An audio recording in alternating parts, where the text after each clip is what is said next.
જૂનાગઢના દુર્વેશનગરમાં નરસિંહ મહેતા તળાવના બ્યુટિફિકેશનની કામગીરી ગોકળ ગતિએ ચાલી રહી છે। તળાવના બ્યુટિફિકેશનની કામગીરી ઝડપીથી થાય તે માટે ધારાસભ્ય સંજય કોરડિયાએ મુખ્યમંત્રીને પત્ર લખ્યો। ગત વર્ષે ચોમાસા દરમિયાન જળ હોનારત સર્જાઈ હતી।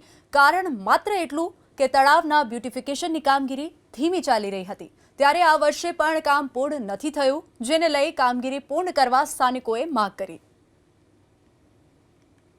તો આ વખતે તો જાનહાની થવાની પણ શક્યતા છે, એટલે લોકો ભયના ઉઠાવવાની જે અત્યારે જીવે છે। 1 મહિનાનો ટાઈમ છે, તો સરકાર જો ધારે તો આ ટેકનોલોજીના યુગમાં આનો તાત્કાલિક ઉપાય કરી અને આમાંથી નિકાલ કરી શકે અને આનો લોકોને મનને શાંતિ આવી। તંત્ર કોઈ ધ્યાન દેતું નથી। અમે અવારનવાર લેખિતમાં મૌખિકમાં બધી રજૂઆત કરી, પણ તંત્ર કોઈ એટલું કોઈ પ્રકારનું ધ્યાન દેતી લાગતું નથી મને એવું। અમારી તો એટલી જ માંગ છે કે આ ચોમાસું હવે આ વખતે તો એટલો વરસાદ આવવાનો છે કે અમારી મનોદશા પણ ખરાબ છે, અને એ લોકોને અમે એટલી જ રિક્વેસ્ટ કરીએ છીએ કે અમારે અહીંયા કાળવો સાફ કરે, પ્લસ આરસીસી ની દિવાલ કરે। એટલી માંગ છે કે આ વર્ષે અમારી કોઈ પણ જો માનહાનિ, જાનહાનિ કે કોઈ બી નુકસાન થશે તો એ લોકોની જવાબદારી રહેશે। જે સ્ટ્રક્ચર ઉભા કર્યા છે એ મને તો એવું લાગે છે કે એક હોનારત સર્જવાની એક પૂર્વ તૈયારી હોય પાછી થઈ ગયા છે, એટલે અમારું નુકસાની અમે ખુદે સહન કરેલી છે।